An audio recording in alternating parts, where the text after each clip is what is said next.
हम हमारे संविधान के भाग के बारे में पढ़ रहे हैं भई, तो हम पहले पढ़ चुके हैं कि हमारे संविधान का जो पहला भाग है, वो संघ और राज्य क्षेत्रों से संबंधित है, जिसमें आर्टिकल 1 से लेकर 4 तक का वर्णन है। जो भाग 2 है, वो हमारा नागरिकता से संबंधित है। हमने एकल नागरिकता अपनाई हुई है, जो ब्रिटेन से ली है। जो आर्टिकल 5 से लेकर 11 तक है, वो नागरिकता से संबंधित है। जो भाग 3 है, वो मौलिक अधिकारों की बात करता है। मौलिक अधिकार हमने अमेरिका से लिए हैं। आर्टिकल 12 से लेकर 35 तक में जो है मौलिक अधिकार दिए गए हैं। हमारे पास वर्तमान में 6 मौलिक अधिकार हैं। पहले हमारे यहाँ 7 मौलिक अधिकार थे, लेकिन संपत्ति के अधिकार को जो है मौलिक अधिकारों की श्रेणी से निकालकर एक कानूनी अधिकार बना दिया गया है, जो अभी वर्तमान में 300 ए में है। तो अभी हमारे पास टोटल 6 मौलिक अधिकार हैं। 14 से 18 में समानता का अधिकार, 19 से 22 में स्वतंत्रता का अधिकार, 23 से 24 में शोषण के विरुद्ध अधिकार, 25 से 28 में धार्मिक स्वतंत्रता का अधिकार, 29 और 30 में जो है आपका धर्म और संस्कृति, शिक्षा और संस्कृति का अधिकार, और आर्टिकल 32 में आपको संवैधानिक उपचारों का अधिकार दिया गया है। जो हमारे संविधान का भाग 4 है, वो राज्य के नीति निर्देशक सिद्धांतों से के बारे में वर्णन करता है। और हमने राज्य के नीति निर्देशक सिद्धांत जो है वो आपके आयरलैंड से लिए हैं। ये आर्टिकल 35 से लेकर 51 में वर्णित है। भाग 4 में इसका वर्णन किया गया है। और जो आपके डीपीएसपी हैं, वो न्याय योग्य नहीं है,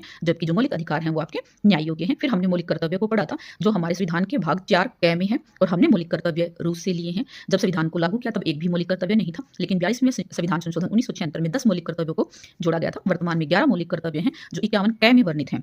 और 11वां मौलिक कर्तव्य 86वें संविधान संशोधन 2002 के द्वारा जोड़ा गया था। इस प्रकार टोटल हम अभी तक 4 एक भाग से लेकर 4 क तक कर चुके हैं। तो इनको आपको अच्छे से याद करना है भाई।